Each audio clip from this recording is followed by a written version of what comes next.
Started getting it basted. We're going to make this the content turkey. Okie dokie, artichoke. Getting it started. Here we go now. Let's go. Here we go. Public, of course.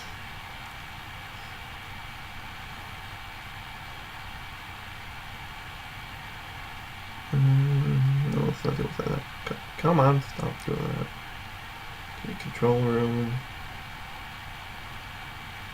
Oh boy. Getting it started.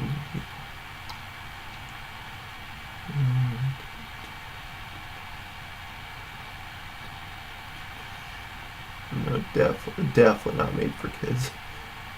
No. Yeah, we'll change the thumbnail later. Alrighty. So maybe this might be subconsciously chosen because of a dream last night where I had I was a serial killer in a fort of scrambled eggs. That's just where I lived. And so we're kind of talking, if you couldn't guess already. So the book, the children's fiction in question is Go Eat Worms by R.L. Stine. And my mom said she used to always read to me Goosebumps. And maybe that, it's like, Stephen King's Pacifier being an H.P. Lovecraft book. No. But, the one early just contact I had with Goosebumps in general was the TV show. So when I watched the TV show and in 2016, I noticed the episode Go Eat Worms, which it always struck me as those Criminal Minds episodes where you have a psycho kid or you're looking at their backstory and how fucked up it is. I look at Todd and I look at him and I'm like, he's gonna grow up to kill people. He already has like a disregard for animal life. Now, either that or a biology student. I know I messed around with worms, but not to the extent this little bastard did. In any case, he gives me very odd vibes. I don't like him. He seems like he's gonna grow up to be a fucking monster. On the other hand, maybe if I want to go over and get it, it's a book called It. I think we all know about It at this point. There's some medium or another, whether you read the book in 1985 or 2017, or you watched the 1990s adaptation, or whatever. But we're all familiar with It, or maybe more specifically, Stephen King bullies. Oh boy, they are a whole subgenre unto themselves. You got Goosebumps bullies, and you got Stephen King bullies. Now, Stephen King bullies, let's take, what's his name? Henry Bowers, that's his name. Henry Bowers is a little bastard, a psychopathic bastard, who, he's racist, but not by choice. His dad was racist and, taught him that these beliefs were okay, and that's kind of the deal. So, he has this pent-up frustration, and he's already a bit of a psychopath, so it's just not a good mix. So what his outlet is most often in the book taken out on the black character Mike Hanlon. So you just need to wear I'm drawing the comparisons. You have a main character who's not quite the bully of the story. He gives me odd serial killerish vibes, and then you get this actual bully and abuser in the book. Like, he threw stones at people. He did try. It wasn't Mike Hanlon, but he definitely tried to carve his name into someone's gut. Which is like, it's like that JonTron meme from the Kid Nation thing. It's like, someone spray painted Blue Team. Who else could have done this? If only they gave us their name. And like say he finished carving it out. It's like, who could have done this? Who could have done this? Nobody. Tangent, I know. Now, bullies in a a story involving children is always an interesting little bit for me, because how, like, imagine, adult problems versus children's problems, like children's problems. It might be what's under the bed. Oh my god, my life's going to shit because I don't have a dog. Or, oh my god, this bully's picking on me. He says my shirt is the big gay. I am so ruined. they're very small potato things, in the grand scheme of things. But adult problems, they're like, well, I can't pay my mortgage, so I'm fucked. My company's going bankrupt. So these bullies, in a sense, are a representation of an antagonist on a child's level, which it's interesting. I like that, because how do you make it's like a scaling up horror. When you're a kid, you're worried about something under the bed or in the closet. When you're an adult, you tend to fear more existential, not like physical things, like unless you're fearing prison or something. Yeah, that's pretty scary. But yeah, the horror, the bully horror in general. Like, if I could name a couple other examples from children's fiction, or maybe young adult might work too. I just remember there was also another bully that comes to mind. Castlevania. Yo, man, what up? So, dude, you might not have seen this yet, but this whole thing was spurred by me remembering a dream I had where I was a serial killer in a fort of scrambled eggs.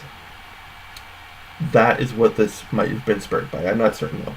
But there was Nancy Beaufort from the Percy Jackson, the first book, only book she shows up in. But she has a place in my mind because she ate ketchup and peanut butter sandwiches. And I'm thinking, what is that all about? Who decided to teach her that? Because kids don't just... There's two ways that happened. First off, someone taught her to eat like that. Second of all, someone didn't stop her. No one looked at this peanut butter and ketchup sandwich and like, when will this mad woman be checked? Like, it's fucking odd. And yeah, like, maybe that's why she was in that academy. She's like, her parents kept trying to get her to stop eating the peanut butter and ketchup sandwiches, but she just would not allow it. No, but yeah, I don't know. The thing is, I could just pick a book on my shelf.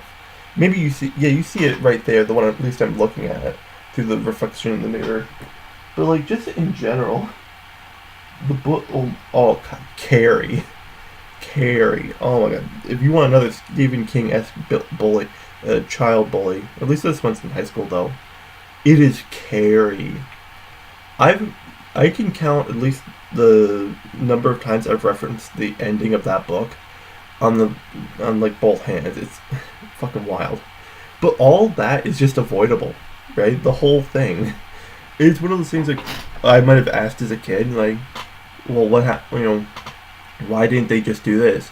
And my dad would be like, because there wouldn't be a movie then. There's a character I don't remember what her name is. Chris Hargensen.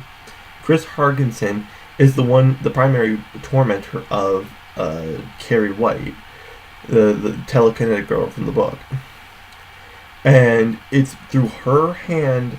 Ooh, really, it's not exactly by her hand alone, but she doesn't stop anyone at any point. She actually instigates it, at the end, even though, someone, like, they don't want to do that. They basically kill a poor goddamn pig. I fucking love pigs. And the fact that they slit a pig's throat just to get the blood for the finale, it makes me mad. That the spilling of blood of that pig, in my headcanon, symbolizes all the blood that was spilled, that night. Because it's totally avoidable. And it's really weird. It's like, it's, again, weirdly enough, getting back to serial killers, part of it's just how they were treated. Some people might just be like, evil by, just makeup. But some people are just pushed to it, and that's Carrie. She was pushed to hating people because they never gave her a reason to really like them. Her mom, an overly pious woman. She was overly pious to the point of abuse in Carrie's life. Lacking to give her a proper education about life, seeing bodily functions as sinful, and because of this, it made her bullied and isolated by her peers, which just got worse as she got older, and when these things became more apparent and more needed to be known. So, yeah, it is, like bullies in a. In just stories involving children, maybe high schoolers. I know that probably doubling back a little bit, but like, it is such because it's not something to be scoffed at. It's like you look at an R.L. Stine bully, and it's like, haha, he's just a big kid, which is weird because there's usually two types of archetypes as far as R.L. Stine bullies go, because he either has some conniving small dude who's very smart, or he has some big brute. Which I guess, that's, villains in a nutshell. But, like, when Ganondorf got the Wisdom Tri-Shield and the Triforce of Strength, he was fucked. And that's about the only thing I know about Legend of Zelda. Sorry.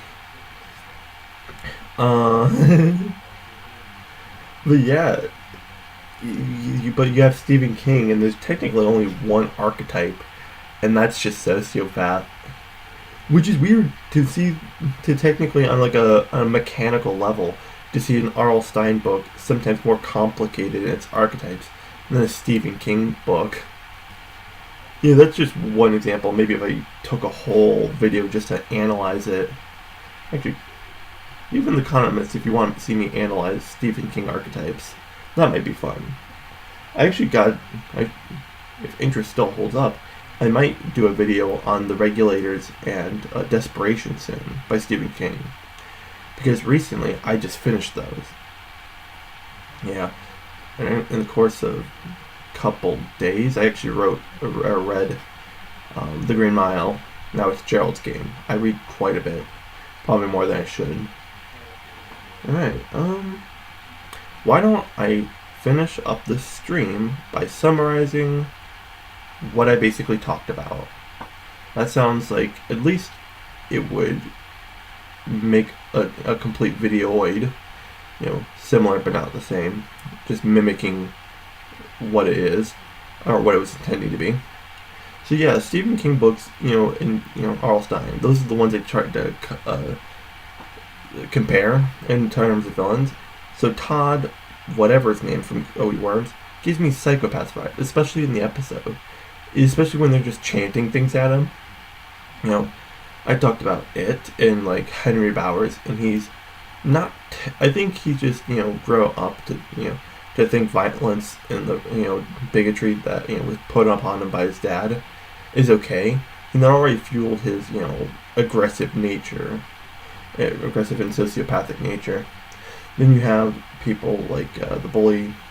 What other R.L. Stine book was I about? I don't even know. But then you have people like Chris Harkinson from Carrie, who are just nasty and mean-spirited, not intending to kill a whole town with their actions, but ending up doing so.